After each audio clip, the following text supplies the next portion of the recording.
The Odyssey. Oh, Christopher Nolan, save us all, Mr. Nolan. I'd like to hang out with that man. The Christopher Nolan's a cool guy. Christopher Nolan's a fan of the Fast and Furious franchise. That's why I like him.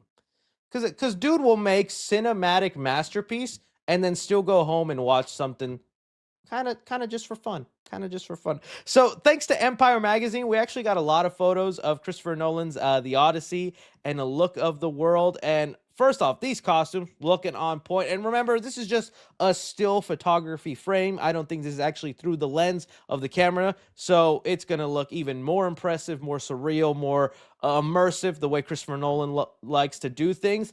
As I was looking at these, though, I was getting afraid about something I'll talk about here in a sec, because the Odyssey is such a grand story with a lot of mythological elements, and Christopher Nolan, although he dives sometimes into, I don't want to say the fantastical, but a kind of far reach, think of like Inception, right? Even movies like Inception or Interstellar, they are grounded in some sort of reality or based off some sort of science or sci-fi.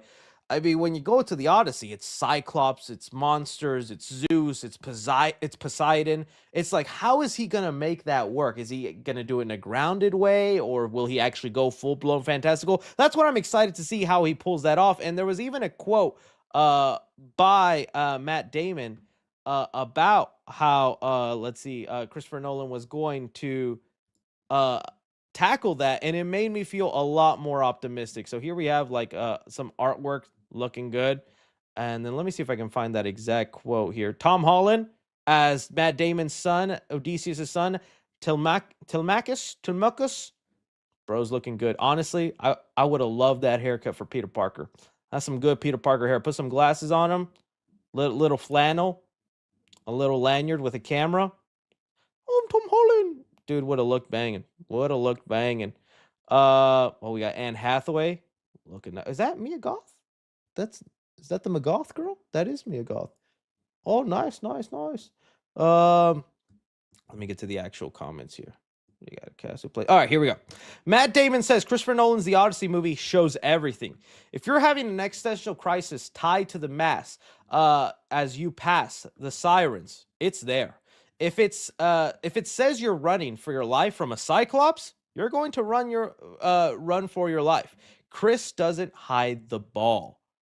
Oh, I like that. I like the sound of that. So it's sounding like Christopher Nolan is going to go all out there, and all the photos and looks that we're seeing, as grounded as it's looking, we going to get a Cyclops. We might get Poseidon, Zeus, and somehow find a way to make it all work. I like that. I hope the Cyclops is big, because can you imagine a guy who's just like 5'10" with just one eyeball? Oh shit, dude, are you Matt Damon? Well, can I get your autograph, dude? I love the Jason Bourne franchise. Oh, come on, dude. Christopher Nolan's watching. So I'm loving the looks of all this. I can't wait. This is going to be real cinema. Probably one of my most anticipated movies of next year. Let's see. Was the first, and it's the first movie to be all in IMAX. I did not destroy an IMAX camera on this film. I have destroyed several in my time, but these ones survived the Odyssey, which is amazing that the whole movie is shot on IMAX. I'm surprised that hasn't been a thing before, but I guess Christopher Nolan's shown people will show up to see that from him. So awesome, guys. Awesome. I like the looks of this. You guys let me know what you think of some of these looks of the Odyssey.